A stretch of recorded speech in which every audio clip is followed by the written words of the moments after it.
We all think we're the best dog owners, right? Every cuddle, every treat, we're sure it's an act of pure love. But what if I told you that some of our most common habits are actually causing our dogs silent daily agony? It's a shocking idea, but according to one dog behaviorist with over a decade of experience, a whole lot of us are getting it completely and totally wrong. I mean, just let that sink in. 99%. It's a staggering number, and it forces you to stop and think. What if behind that happy, tail wagging face, our dogs are trying to tell us something's really wrong? What if what we call love actually feels like heartbreak to them? Look, it's a tough question, I know, but we have to ask it. We're about to walk through some of the biggest mistakes owners make, mistakes that cause real physical pain and psychological damage without us ever realizing it. So let's just be honest with ourselves and see if any of this sounds a little too familiar. All right, first up, let's talk about the physical stuff, the tangible things. These are the ways we can actually cause our dogs pain and distress without ever meaning to. So you find this awesome new dog food and you're excited, so you switch them over right away. Seems harmless, doesn't it? Well, it's not. A dog's digestive system is, well, it's a finely tuned machine. A sudden change is like setting off a bomb in their gut.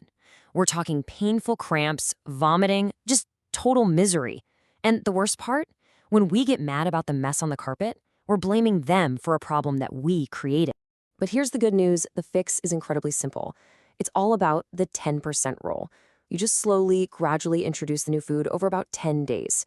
This gives their system a chance to adjust, which saves your dog from a world of pain and, saves your carpet from a disaster zone. Okay, this next one is a huge deal. A lot of people think trimming their dog's nails is just for looks, like a pedicure. But skipping it can lead to a slow-motion medical emergency. It's a disaster that just builds and builds until one day it's too late. And this is the domino effect it causes. See, long nails force their paws to sit at a weird angle. This actually deforms their feet over time and causes joint pain that can travel all the way up their legs. Even worse, the nerve inside the nail, it grows longer with the nail. So after a while, you can't cut them short without causing incredible pain and bleeding. And what does that do? It creates a lifelong fear of the clippers and totally shatters their trust in you. That sounds harsh, I know, but it kind of hits the nail on the head, doesn't it? This isn't just a chore we're putting off. It's neglecting a basic need. And it causes real, lasting damage. So we've covered the body. Now let's move on to the mind. Because while a physical injury can be easy to spot, psychological damage is way more subtle. And in some ways, it's so much more destructive to who they are. Just look at this classic example. On Monday, pulling on the leash is the worst crime imaginable. You're yelling, "Bad dog."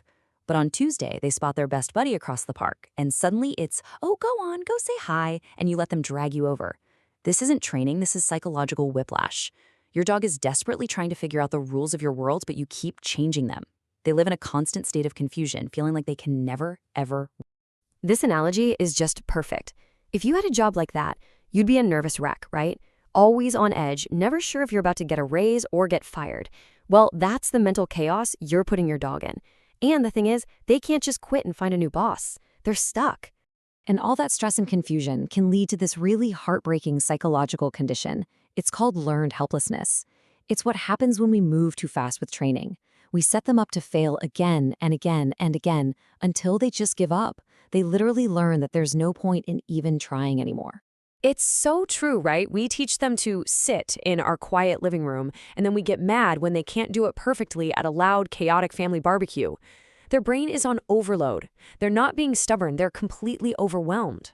And every time that happens, it just chips away at their confidence, making them think, I can't do anything right. I'm always letting my human down. And then there's this, need neglect. Look at these things, chewing, smelling, digging, running. These aren't just fun hobbies for a dog. They are deep, biological, hardwired instincts. Denying them these things is like locking a marathon runner in a tiny closet and then getting upset when they're not calm and happy. It's just never gonna work.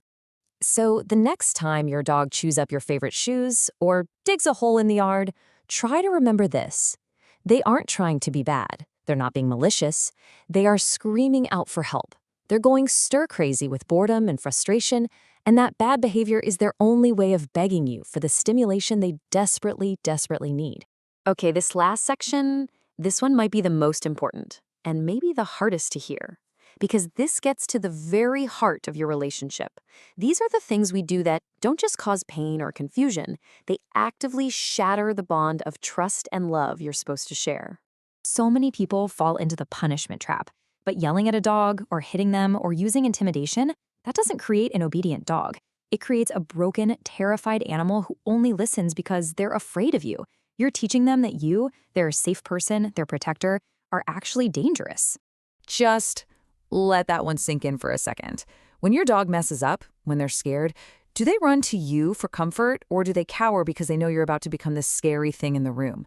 A relationship built on fear isn't a relationship at all. You're not training them, you're just breaking their spirit. And this might just be the cruelest of them all, being hot and cold with your affection. One minute you're cuddling them on the couch, the next you're pushing them away for no reason. This emotional roller coaster creates a deeply anxious, insecure dog that never, ever feels safe. They spend their whole lives wondering, what did I do wrong? Does my person still love me today? And this is why that inconsistency is so damaging. Think about it. We have our jobs, our friends, our hobbies, our whole lives. But for them, we are their entire universe. You are their everything. And when you randomly pull that love and affection away, you're not just having a bad day. You are breaking their heart and making them question their entire reason for being. Okay, I know that was a lot of really heavy stuff. But now for the good news, the best news, really. Every single one of these things is fixable. Your dog's capacity to forgive is incredible. Starting right now, today, you can change. You can build a routine, learn to read their signals, let them be a dog, reward the good instead of punishing the bad, and most of all, you can give them love that is consistent, predictable, and unconditional. So in the end, it all comes down to this. Our dogs give us everything, their whole world, their absolute trust, their unconditional love. The real question we should be asking isn't, is my dog a good dog? It's, am I being the human my dog deserves? Will you be?